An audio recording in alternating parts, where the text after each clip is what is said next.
All right. Back for another episode. Welcome back. All right, my name is William Graham, also known as the Big Fundamentals. Yeah, Mike Sauls, also known as Mikestro. In the building. Welcome back to Underrated Profession, y'all. You know our motto is, and our main objective is to inform, educate, and celebrate the barbering profession. Also make sure you like, subscribe, and click that bell to be notified. Yes, sir. Right? Yes, sir. Well, again, welcome back. I know you probably saw on the title for this episode is going to be a fun one. Staying with our school thing. Well, first of all, whoa, before we get going, man, how you doing, bro? I'm doing good. I'm doing good, man. Yeah. Had a good weekend, you know what I'm saying? Nice. Everything was good, man. Me and the lady, we went out this weekend, but that's some quality time. That's some quality time, man. You got to have that quality time, man. Yeah. How about you, man? I had a good weekend, you know what I'm saying? My mother-in-law had my mom, she had her birthday, so we got a chance to celebrate her. So we took her out with the fam. So that was really good. That was good to celebrate the loved ones. Right. But we had a good weekend, man. Right. As a matter of fact, our students, Eagles, went and represented out at the event. That's doing right. some community service. They was out doing some haircuts. Yeah. Shout out to Mr. Mitchell. Shout out to Mr. Mitchell. I was about to say shout out to the students as well. Yeah. To the students as well. And they went out at the time of this recording. They went out to here in the Raleigh, North Carolina area. They went to a Haven House. Okay. Where they serviced. They had about 30 kids signed up. Wow. 30 so folks, but they did about 15, 16. Okay. Folks, so it was a good turnout. So it was always good to give back. You know what I'm saying? Most definitely. Yeah. So, but that was good. I was proud of the students who got a chance to get their pop up in. Yeah. You know what I'm saying? Yeah. Get them cuts in. Get that fear out. Get that fear out. Build that confidence. There you go. There you go. Yeah. And but that's a great segue into today's topic. Right. Today's topic, we got two questions. We normally, whenever we do these assignments and we work on these assignments, we try to at least do at least two things before we try to leave at least some two nuggets. Right. At least, Right. And but the two we got today is what makes a good student. Okay. Which that might kind of mess around and rub some folks the wrong way. Right. But it is what it is. It is what it is, man. Now, all my barber instructors out there, school owners, we got your back. You know what I mean? Yeah, man. We got your back. And and the second part would be, what would you tell your student self? Today, right now. That's what would you tell yourself? I was excited about that assignment. I got some stuff I would have told myself. I got some stuff I would tell myself right now, man. I'm trying to tell you, Mr. Graham. No doubt. So also we give a shout out to our location where we at. We here at the Public Safety Campus, Wake Tech Public Safety Campus here in Raleigh, North Carolina. So I just want to give a shout out to our location. Right. All right. So I guess we go ahead and dive into the first one. What makes a good student? Now, what I did for this assignment, I don't know. I know you probably, you know me. Research, man. You know I don't research, man. Google.com. You know what I'm saying? Okay. But I came across an interesting. That's why y'all see me with this big old sheet of paper here. But I came across an article actually by Paul Mitchell. Shout out to Paul Mitchell's hair and barber programs.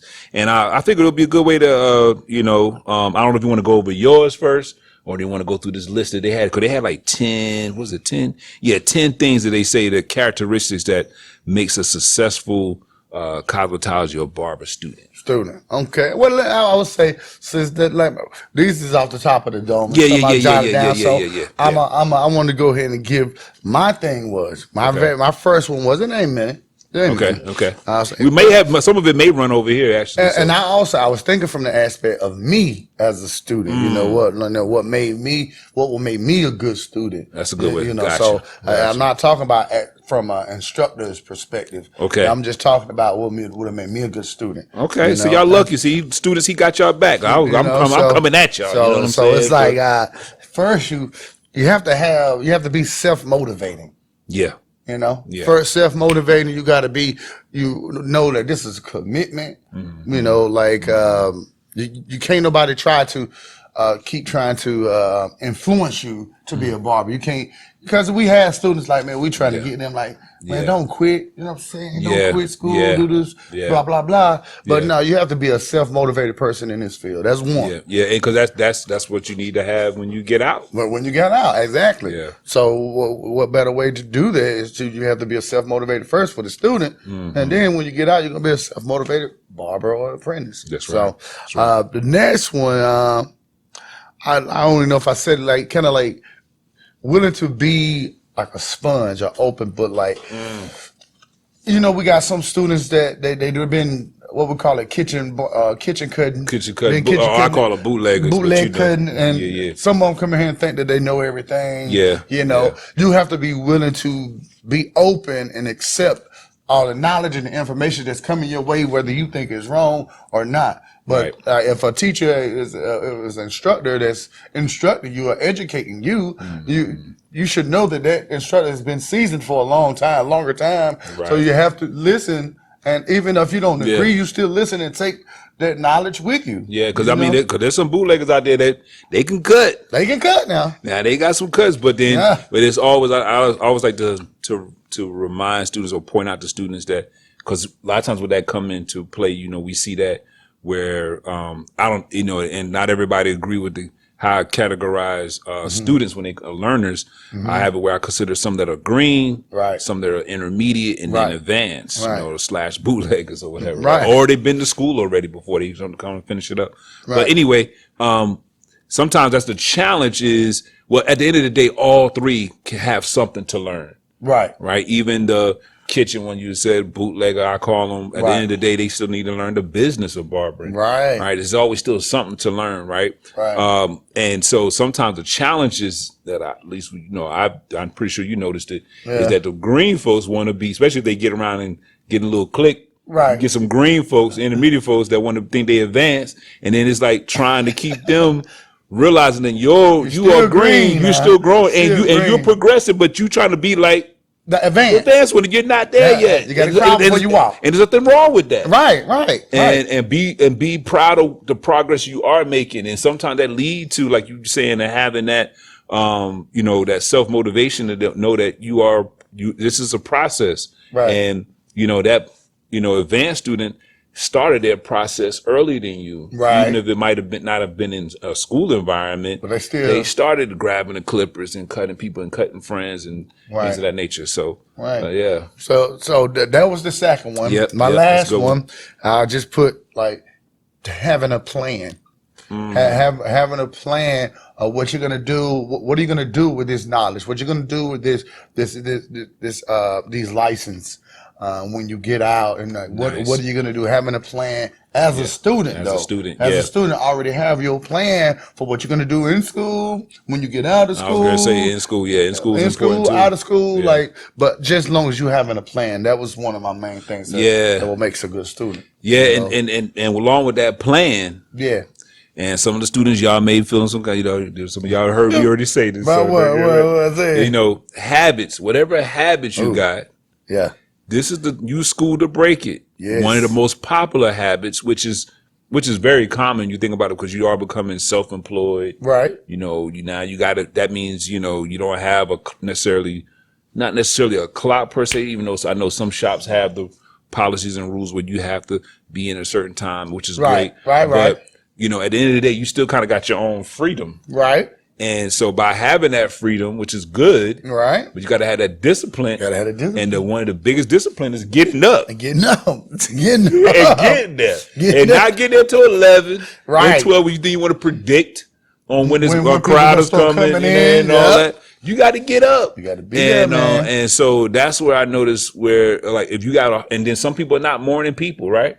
So that's why I was saying breaking habits, meaning that, if you struggle getting up, and you have a hard time getting up, well, that's why you got, at least in North Carolina, you got 1,528 hours of practice. But Graham, I was just telling something. I was just telling the students the other day.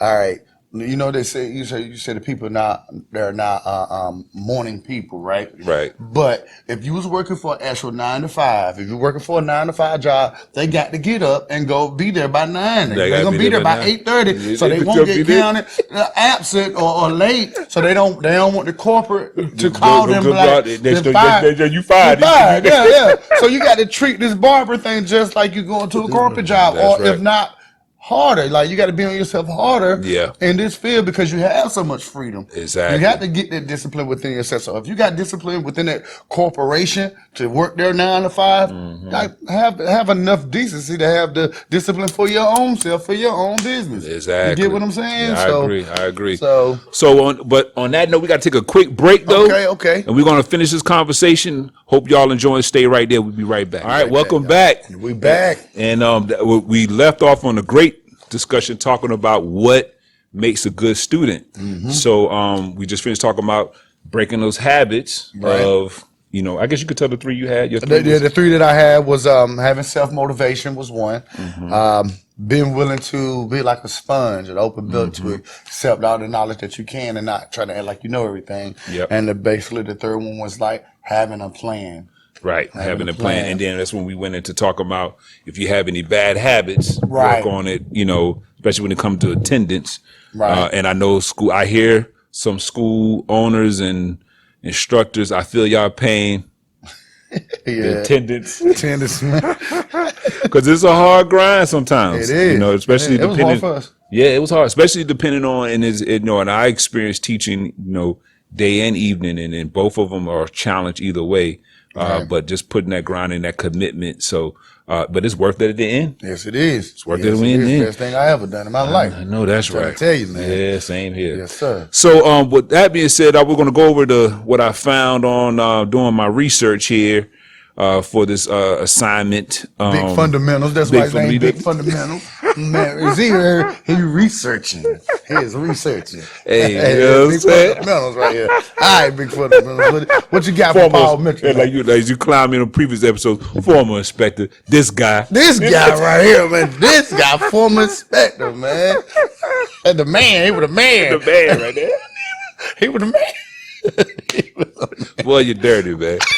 My man's a dude. But so what I found online, what I thought was very interesting. I thought, and some of it we kind of already talked about it, but I thought it was really good. Again, this is shout out to Paul Mitchell, cosmetology barbering program.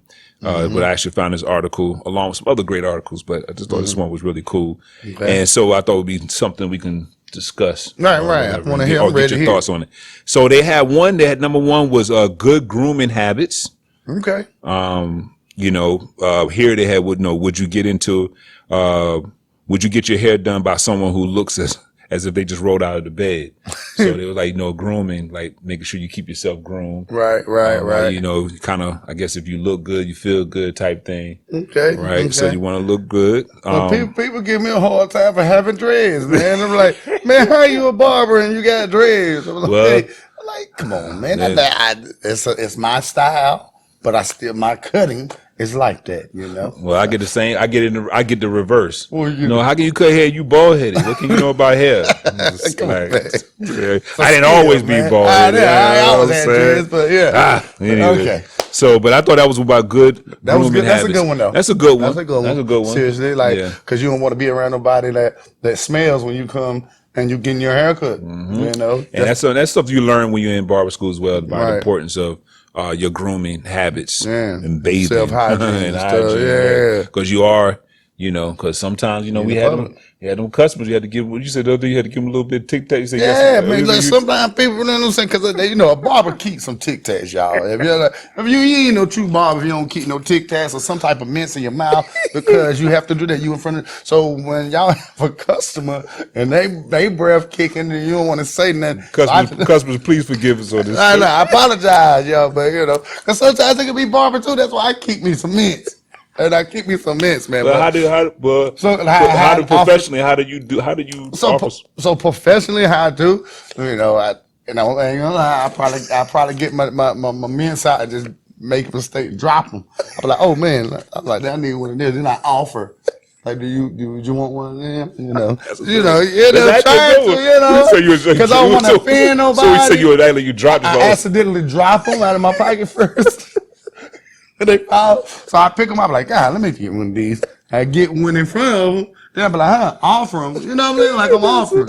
Sometimes I had somebody turn me down and say no. I was like, damn. I had to put it back in my pocket. Like, yeah, I told him, I don't know. Boy, I got to deal with this. He know he need one now. Oh, man, that's what you. We just being real. I told you, Graham, this is an authentic show, man. I'm sorry, man. Because what's our objective of the show? Hey, look, the objective is we inform, we educate, and we celebrate. The barber profession, man. We inform, because this is just information. So clients, bring some mints. That's the moral of the story. No, Barber said y'all keep some mints. Everybody keep some mints. Everybody keep mints. Period. That covers everything. Clients and barbers keep some mints. Boy, you crazy. Number 2 was adaptability. Okay. All right. So they talk about how, the industry constantly changing, always evolving. So thanks to social media, that helps a lot with that anyway. But staying current on what's going on in trends and stuff like that. I think I should be, this is no specific order, I don't believe, but what would be number 1 for me with great customer service skills. Hey, that's one of the top dogs. That's it. That's one of the top dogs, man. Yeah. That's one of the top dogs. Because I tell students, I have this thing I call 70-30, 80-20 rule, meaning that 70-80% of it is customer service, and that 20-30 is actually if you can cut, if you good. That's like icing on the cake. True. Because I've known, and I know some barbers that, and I don't believe in talking about other barbers or stylists, but I've seen some of their clients work, and I've seen some of their work and some of their clients, and the skill level is not. But they great. But they got great customer service coming back. Yeah. And that's because of the customer service. Yeah, and matter of fact, I've had one I actually was to go to church with, and I was like, man, like I'm looking at the haircut, like I cut hair, man. Right. And he looked right at me, talking about, but Barber told me to tell you what's up. I'm like, yeah, so my barber told me to tell you what's up. Say, my barber told me to tell you what's up. Oh, you golly, man. You're crazy. But great customer service, that's a big one. That is a big one. We're not supposed to be having this much fun with this episode. Right. But it's the truth, man. It's the truth. All right, 4, stamina and dexterity, which means stamina and dexterity, you could be standing long periods of time. Right. This is something that I always like to point this out actually during whenever I have information sessions, like some things to think about becoming a barber. And that is, having, you can anticipate initially, in the beginning, you can anticipate standing long hours. Initially, but then over time, once you start building that clientele, you can start tapering back and getting appointments and things of that nature. But in the beginning, that grind and that dexterity is basically meaning know how to know body mechanics and moving around the chair, moving hands, good butt movements and holding the hair and stuff like that. Right. Using clippers, the chair for you and using everything, the chairs. Because people will walk around the chair instead of spinning the chair around and stuff like that. So So that's what they mean by dexterity. Okay. Have a pleasant personality, which is extremely important. I think that runs hand in hand with customer service. Customer service, yes. And they were saying here, you should always keep a smile on your face, make clients feel welcome, which, that's number 1. And that's another one of those habits. If you know that it's funny because this brings us up here actually that I remember a good friend of mine, one of my best friends, his younger brother, actually, he don't mind me saying this, but he had told me one day, I had been cutting, at this point I've been cutting for a minute. And matter of fact, they used to be my models when I was in barber school. I didn't really cut hair that much, so they were my models. Like only a few people. His dad was kind of cheap, so I'll come in and get. Cool. They'll line up. So I have about 4 haircuts once a month. I'm rolling. Go. I got my little practice in, right? And but anyway, so I was in the shop and. One of his brothers came by and just told me, cool. He would just say, man, I admire you, man, with this cutting and stuff like that, and stuff like that. He was like, yeah. I said, well, anybody can do it. He was like, yeah. He was like, not me. He said, cause I don't like people, man. He came out, I don't like people. He said, man, put me on assembly line where I ain't got to deal with people.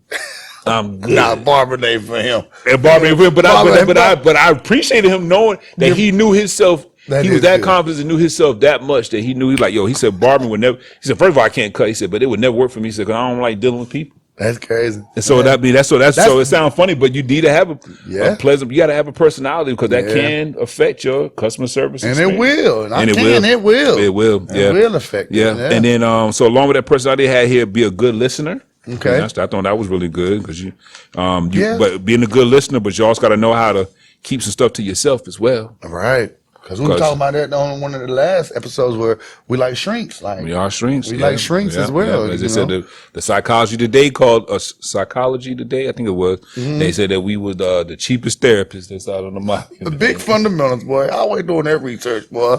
Big fundamentals. Who said that? Hold on. What was the name? Psychology Today. Psychology Today. If I could dig and find what issue, I'll leave it down in the comment box. Psychology Today. We made it in there. Research, you know what I'm saying? Research. They say here color and style is perception is important. So they saying a good here they saying a good stylist knows the styles and colors which makes it look good on the individual. Comfortable making suggestions to clients that what makes look best on them. So not afraid to do that. Well, hold that thought because we got to take another quick break. I got to be stuck on one. We'll be right back on that one. All right, we back. We're back again. We left on a cliffhanger. We was doing just to give a recap. We were going over some of the things to think about on my list of some of my research. Yeah, big fundamental research. Yeah. And we're talking about some of and just to recap, we talked about one was good grooming habits. Adaptability, good customer service, which should be number one, stamina and good dexterity, having pleasant personality, a good listener, and then where we saw somebody get stuck here on Mikestro got stuck on color, style, perception. Okay. So it says color, style, and perception. So basically they were saying that you should feel according, and again, salute to Paul Mitchell's for this nice list here that we have in this discussion. But they were saying a good cosmetologist, I'm throwing Barber, knows what styles and colors would look good on individuals and is comfortable making suggestions to help their clients look their best. And I was like, yeah, you got stuck on that one. I really don't I kind of disagree with that because what you mean? I kind of disagree with that because like, I'm me, you know. I have people come in the shop and say, "Oh, go ahead and do whatever you want." I don't like to do that because what I like, they might not like for their head, you know. So with that being said, any barbers, stylists that are listening, if you ever experience someone saying just do what you like, because I know it should be a lot of y'all out here, put in the comment box talking about, do what you. They say when I sit down, you can do whatever you want. Do whatever you want. Put that in the comment box. Do whatever you want. Because and the thing is, then again, they don't want me to do what I want because I do what I want, and that ticket gonna be high. That ticket gonna be high now. I might put a design in their head that costs about $50 with some color. That's another $50. Or they gonna want to pay that money. You know, you can't tell a person what. Just do whatever. And then, once they do whatever, then that bill be like 120. The bill be like whatever. The bill be kind of high. Yeah. So now, do you think though that you don't feel like that a barber or stylist should make? It's to each his own. Like because I know that I can give suggestions. I know about facial shapes and things like that. I know because I'm an instructor. So but. I just don't think I wouldn't do that because I have a different taste than somebody else. And so my taste might not be what their taste is. And then again, I don't want, if they tell me to do what I want and I do what I want, they don't like it. And I ain't gonna be able to charge them because they don't like it. So you don't want to get stuck on something that someone says they don't like it. Then you feel like you stuck with that service. If you stuck on either they like it or they don't. If they like it, they don't. And if they don't like it, then now you got a ticket that you got to see. You got to cover. I got to cover for them. I told them to do what I wanted to do. So no, I'd rather for them to tell me exactly what they want, and I'm gonna get exactly what they want. I can see that. I can see that. That's why I say I ain't saying this is bad to do. I'm just saying it's not good for me, for the type of personality and person that I am. You know I'm with you. I'm with you. And my clients. So I'm with you. I'm with you. And probably real talk, majority of the time, I pretty much go by what the customer want anyway. But it's like, we want to make sure we satisfy the customer, right? Right. But I think it's definitely with this particular, I think they were only this particular article was talking about like cosmetology students. Okay. So they're more like, I guess, from a cosmetology perspective, where you start to deal with color and things like that, where it is, you do want to make sure you point out to them, like, hey, this color is a little too dark for your skin complexion. It may make you look. So it's extremely important. And then I think that's kind of why they combine it with color and style. Right. Because also if the person wanted like bright red or something, but depending on what type of job they work, that like in the corporate, they work in the corporate world, they might can't come in there with some bright red or bright green hair, stuff like that. So so you want to make sure that is something that we do want to make. We do want to pay attention to that. I think when it comes to actually hair cutting, barbering, I think most guys, most clients kind of already know the look that they want. Right. But now there are times though I've seen haircuts that in my mind, I'm like, now this ain't gonna work for you. Right? But I don't have a lot of them. But if you're gonna pay me, and this is what you're gonna do, and I may mention to them, I try to find crafty ways to say, well, have you thought about this? That'll work. Or I try to acknowledge what they pointed out. Like I would say, okay, yeah, that's a nice cut. I could see that, and then use that as a segue to say, well, I maybe as another try this look. I have done that before, but.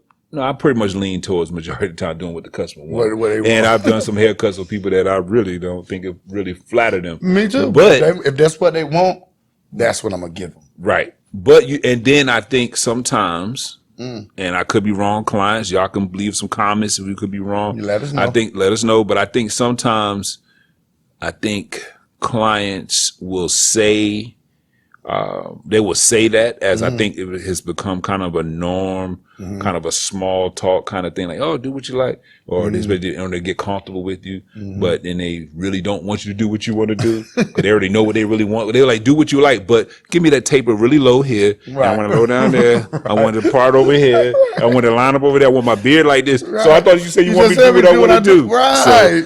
So, but I think but to move on, you should. I feel like every student, barber, cosmetologist, or whatever, whoever in the industry, beauty industry, natural hair, salute to our natural hair folks as well. But I think you should always have it in your pocket and be prepared to be able to, if somebody was to actually want a real formal consultation, they really want to know like what they really honestly want you to be able to tell them. How, this color look on me, how this cutter look on me, and just being able to know how to do that and have that in your pocket, that if you get a client that, wants to request that, a new client, client, if they request it, you should be able to know how to do it. Right. I think you should know how to do it. And that ain't nothing that you would just sit right down, a person just sit right down, and then you do the consultation like that. I would do a consultation like that, like a day before I do the service. Right. Like, so I can really go in depth with them, especially if a new client, so I can really go in depth with them about what kind of color will be good for you, what kind of hairstyle will be good for your facial shape and things of that nature. Yeah, exactly. Another last 3 we got here. I think, of course, this is a no-brainer, but I think sometimes it gets overlooked. We might have talked about this in a previous episode, but being creative, all right, have a sense of creativity. Yes. That is that. Well, also sometimes I like to call that gray area. Okay. Right. In school, we're going to give you the fundamentals. We're going to give you, and I know you got between the old school and new school. Some people don't believe in cutting by the numbers, meaning knowing your guard numbers. Some people should just know.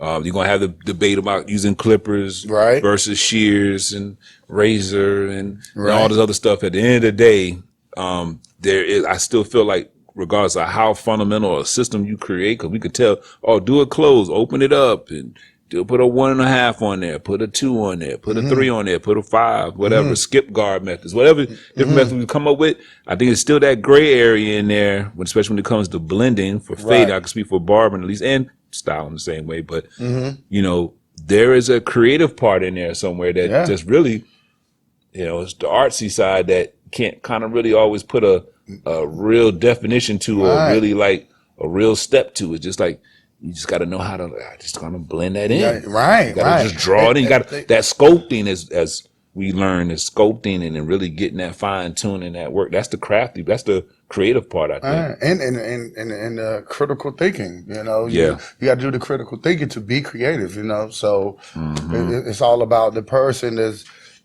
that's doing the haircut, having that critical thinking aspect and that creativity, you know. So because to do the creativity, you have to have the critical thinking first to be able to provide a canvas in your mind that, okay, I'm gonna create this on my own, you know. So you have to be able to think what would go good with this. How would you do this? That goes back to go back to critical thinking. Yeah, and the critical thinking is very crucial.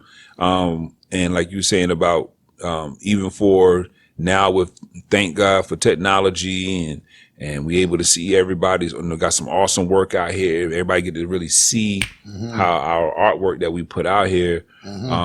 But it takes a little bit of creativity. Sometimes you got certain, influencers you're watching and you're trying to figure out how they tie that together. Sometimes you gotta be a little crafty. Yeah, man. And, to pull that, pull a certain cut together. Some things they just not gonna always, it's a beautiful thing and I'm guilty of it myself. It's a thing called editing, man. Something's not going to get on there. That is just that it's called editing, man. Called editing, this is stuff you're going to chop off or something. Right. And it's so, but we got to take another break real quick. We're going to hit you with these last two. And then we got another one with last question we'll answer.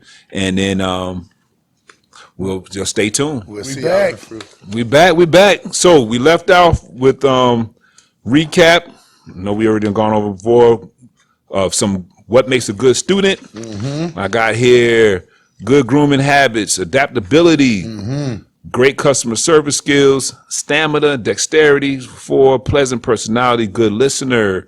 We got color, style, perception, creative, and then our last 2. And forgive me, I know ethically I shouldn't be holding no papers like that, but we doing things against the grain. Right, man. That's what we doing.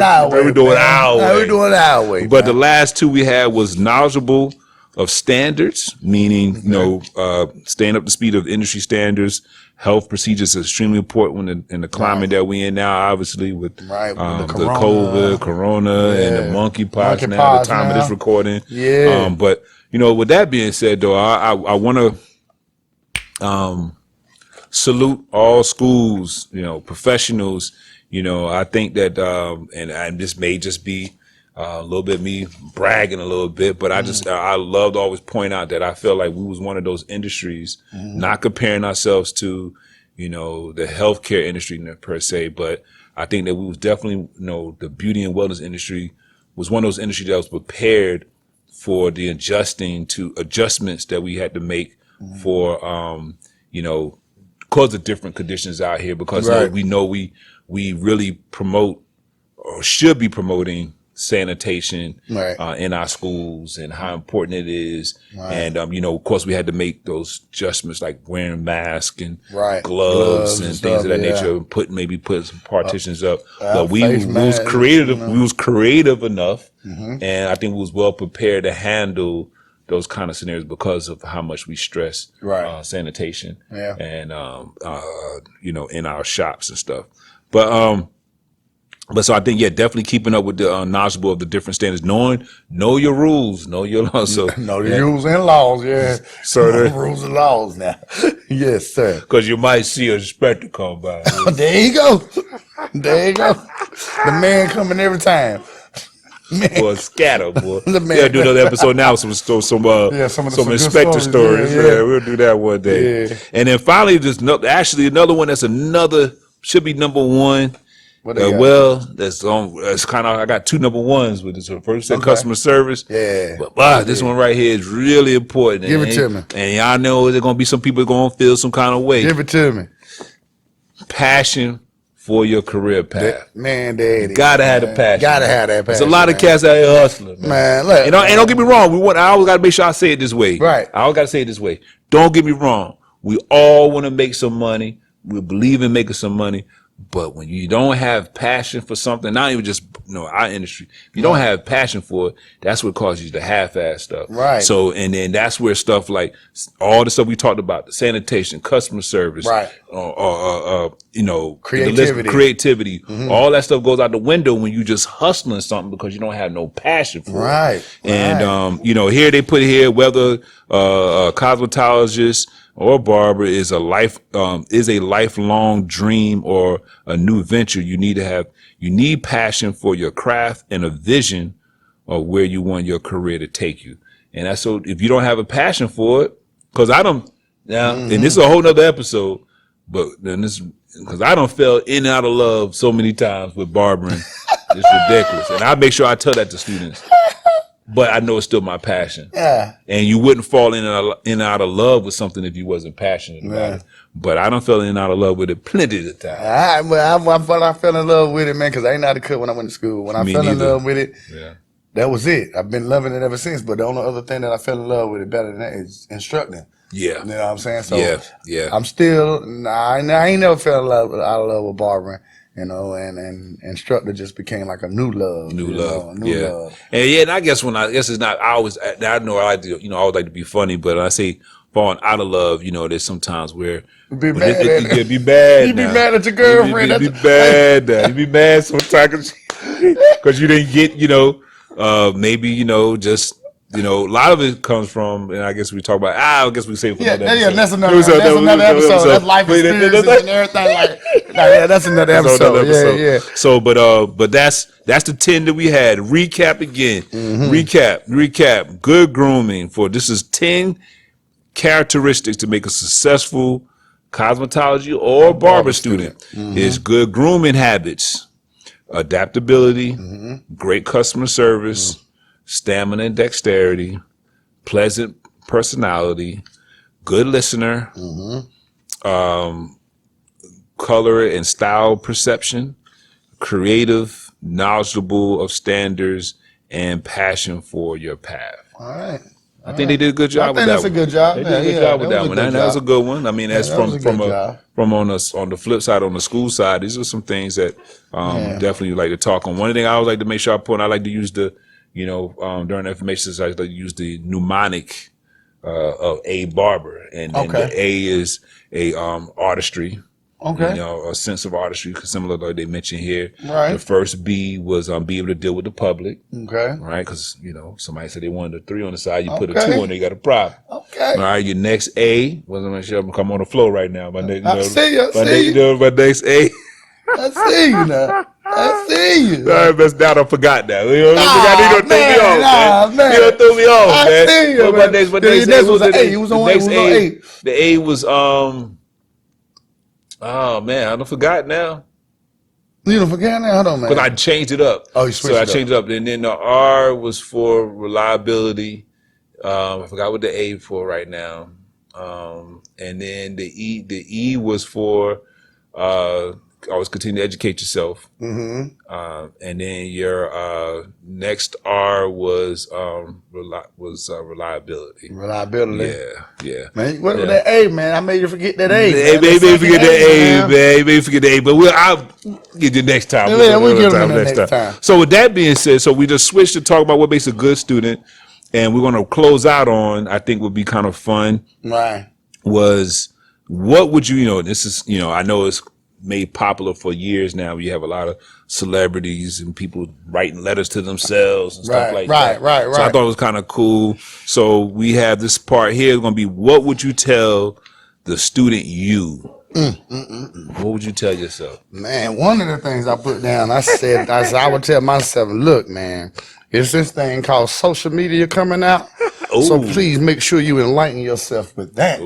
Because that was big. Like, if I would have known how social media was going to impact our barbering, just life in general. And the profession as well. I think people call me old school, they want to, but I'm not. I'll be on social media, I'm keeping up with the times, but I'm not like active or into it like most of the younger people, the younger generation is. Because like me, I'm outside. I'm outside. Virtually, baby. I'm out here. So that's one thing I would have told myself, man. Like, just be on the wave, be on the lookout for social media, and learn how to adapt navigate to it and navigate it and try to monetize on it, try catching it early. Try to catch it early, yes. Because it started coming out like right after I got out of school, but I won't own it, you know. But so that's one thing that I said. I would tell myself, you know, to schedule like more appointments so I can control my time better. Like, I know you got to beat the streets and be there all the time when you're first getting out of school. Yeah. But once I started gaining those clients as clients, I would have started doing more appointments so I can be able to, handle my time, my schedule, control of my schedule, control of my time better. Gotcha. You know what I'm saying? And doing stuff like offer more barber services to build my ticket, like facials. Yeah. Like little quick facials that I could have did when I first started out. I wasn't offering them. I just really wanted to cut. And stuff like that. I was guilty for that too. Just my mind was cut. Yeah, that's what it was. And then those are some of the things I would have told myself. You know, as a kid. I mean, not as a kid, but first starting out, barbering. Yeah. Mine was kind of the same thing, but I had two big ones. For me, kind of piggyback on what you just said, was definitely one of them been learn it all. But I would tell myself, learn it all, because you're gonna eventually need it. Okay. And don't box yourself in.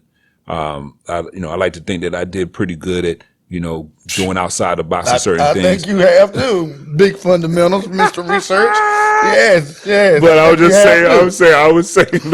would say learn it all. That's what it's called. I would say learn it all. Okay. Because you eventually need it and more. Because I said I wish, there's some things I've kind of, wish I would have, paid more attention to when I was in school, but I wound up needing it later. Yeah. Because I had to wind up wanting to teach. Yeah. And so it came back and haunted me. So when we try to tell y'all, it came back and haunted me. Salute to Mr. Mac, my instructor said, he said, y'all gonna pay for this. Y'all gonna regret you ain't paying attention now. It was like 10 years later, he's the first person that came to my mind, like, he done said it when I was thinking about trying to, become an instructor and all that. And then another one was, don't worry, you're gonna get better. Because when I started, I was like you, I didn't have any cutting experience. And so if I would tell myself, like, don't worry, you'll get better. Don't worry. You know what I'm saying? Something else that, with that being said, a funny story with that is that I remember I had a classmate who was one of the advanced students. We had the whole, open enrollment. So it was mixed with the advanced and new students and everything. And I remember he told me, I was like, man, it was probably my first couple weeks, or maybe the first week, really.